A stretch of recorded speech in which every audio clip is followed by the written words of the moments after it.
আজকে তো আরো বড় বড় অভিনেতা অভিনেত্রীরা রয়েছে, প্রসেনজিৎ চ্যাটার্জি রয়েছে, দেব আছে, রচনা ব্যানার্জি আছে, অনেক বড় বড় শতাব্দী রায় রয়েছে, সায়ন্তিকা ব্যানার্জি রয়েছে।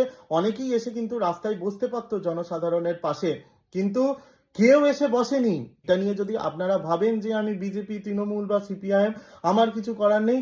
আমার একটাই জিনিস, একটাই দাবি, যে বিচারটা চাই। ঋতুপর্ণা সেনগুপ্তকে গো ব্যাক স্লোগান দিয়ে বাড়ি ফিরিয়ে দেওয়া হয়েছে বলে অনেকে খুশি হচ্ছেন, বা অভিজিৎ গাঙ্গুলিকেও ফিরিয়ে দেওয়া হয়েছে বলে অনেকে খুশি হতে পারছেন।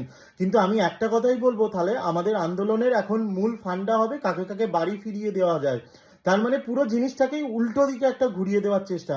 আজকে আমি অভিজিৎ গাঙ্গুলির হয়ে একটা কথাই বলতে চাই, আমার মনে হয় সেই একজন মানুষ যিনি প্রথম হয়তো আবার মনে করিয়ে দিয়েছিলেন যে বাঙালিরও মেরুদণ্ড আছে, সেই মানুষটাকে ফিরিয়ে দেওয়া হয়েছে। সেটার জন্য হয়তো আমার খারাপ লাগছে। তাতে আমাকে কেউ যদি ভাবেন যে আমি বিজেপি, তাহলে আমি বিজেপি।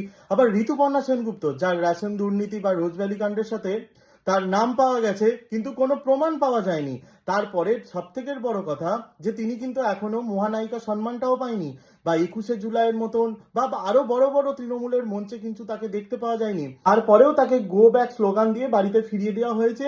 তিনি রাস্তায় বসে পড়েছিলেন, তাকে ধাক্কা দিয়ে সেখান থেকে উঠিয়ে দিয়ে ফিরিয়ে দেওয়া হয়েছে। তার মানে এখন বুঝে নিতে হবে, এটা তো হতে পারে না যে সব মানুষ এই জিনিসগুলো চাইছে।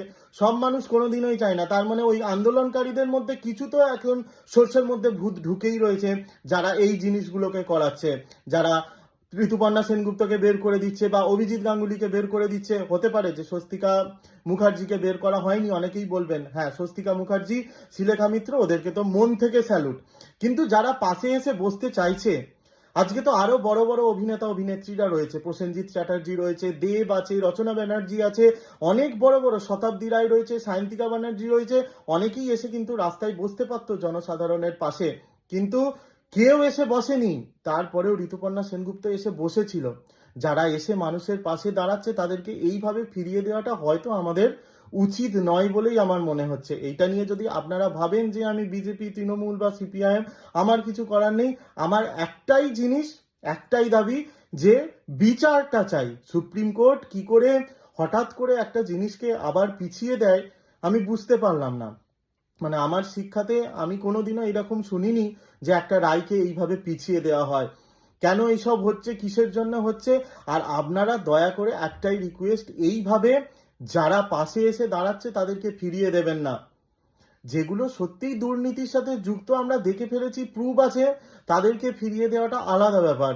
কিন্তু যাদের সত্যিই কোনো প্রুফ নেই, প্রমাণ পাওয়া যায়নি, প্রমাণ দেখানো যায়নি, যারা মানুষের পাশে এসে দাঁড়াচ্ছে, তাদেরকে এইভাবে তাড়িয়ে দেওয়াটা আমার মনে হয় উচিত নয়। আমি কেউ নয় আপনাদের হয়ে বা আপনাদের বিরুদ্ধে কথা বলার, কিন্তু আমিও একজন জনসাধারণ। আমি আমার একটা মত আপনাদের কাছে রাখলাম, তাতে আপনাদের যেটা মনে হবে সেটা বলবেন। কিন্তু আমি সবসময় চাই যে বিচারটা যাতে তাড়াতাড়ি হোক।